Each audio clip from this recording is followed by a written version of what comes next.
Hello and welcome back to Language Arts. In our previous episode, we talked about parts of speech, functions in sentences, and an introduction to clauses and phrases with syntax. This time we'll be moving on to the next step, which is the pragmatics of the English language. But before we do, it's best that we do a bit of a revision of what we have done until now. We'll be taking a look at the sentence and analyzing it both grammatically and functionally. Alright, here is our sentence. The curious student solved the problem. To perform a grammatical analysis, we have to look at every word on its own. So, starting from the left side, the is an article, curious is the adjective, student is a noun, solved is a verb, the again is an article, and problem is a noun. To perform a functional analysis, first we have to ask a couple of questions. To figure out what our subject is in the sentence, we have to ask the question, who solved the problem? The answer is the curious student. The curious student is a noun phrase, and we can look at it more closely to figure out what kind of student it is. It is a curious student, which is an adverbial modifier. After that, the second question we ask is, what did the student do?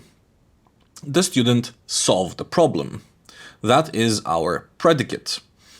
The predicate is a verb phrase in this instance, and the problem which he solved is the object of the sentence. With that out of the way, we'll be moving on to the next step, which is talking about sentences, their types, their structures, in a very fun area of linguistics called Pragmatics. Let's get started.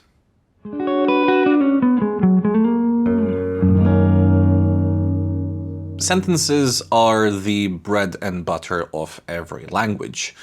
Every poem, every story, every textbook, and even the ones in mathematics use sentences. Sentences can be classified by either purpose or by structure, and we'll be taking a look at purpose first. And it's just what it sounds like. The purpose of a sentence is why we're making it in the first place. Are we stating a fact? Are we asking a question? Are we making a demand or giving an order? And the purpose of the sentence is as follows. There are 4 different types of sentences depending on purpose. The first one is declarative sentences, which make a statement. The horse galloped. The second type is interrogative sentences, which ask a question. Where is the restroom? The third type is imperative sentences, which either give a command or request. Close the door, please. And the fourth type of sentences are exclamatory sentences, which express strong emotion, and they end with an exclamation mark. That insect is huge. The second classification of sentences is by structure, and it's a little bit less intuitive to figure out because we have to use our syntactic knowledge to see it. So go check out our previous video on syntax. There are 3 basic types of sentences based on structure. First is simple sentences, and they have just one independent clause.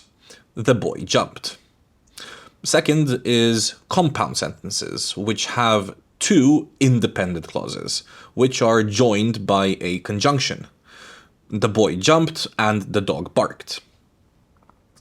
The third type is complex sentences, which have 1 independent clause and 1 or more dependent clauses. When the boy jumped, the dog barked and the cat ran away. To see if a clause is independent or dependent, remember to ask yourself, can this stand alone? Having this in mind, people still make mistakes when writing, and here are the most common ones. First of all, fragments. Fragments are when we're missing either a subject, a verb, or a complete thought. For example, when the dog barked. And then what? To fix the sentence, we have to finish it. When the dog barked, everyone woke up. Secondly, run-on sentences. It's when you join two independent clauses with no punctuation mark. For example, the dog barked, the cat ran away. To fix this, we either have to put a punctuation mark, specifically a period or semicolon, or add a conjunction. But why not a comma? If we add a comma, then we just did what's called a comma splice. It's wrong to write it like this. The dog barked, the cat ran away, the clown laughed. The proper way to write it is the dog barked, the cat ran away, the clown laughed, and the boy jumped. And with this, we now have a basic understanding of pragmatics. But to understand it fully, we have to have a bit of fun, because pragmatics is also meaning shaped by context. For example, if someone says, "I'm fine," it can mean several different things.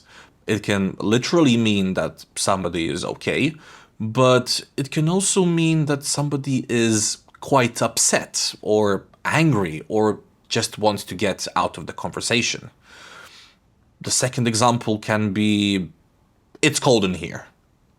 If you say it like that, then you might be implying that somebody should close the window or that somebody should turn on the heater.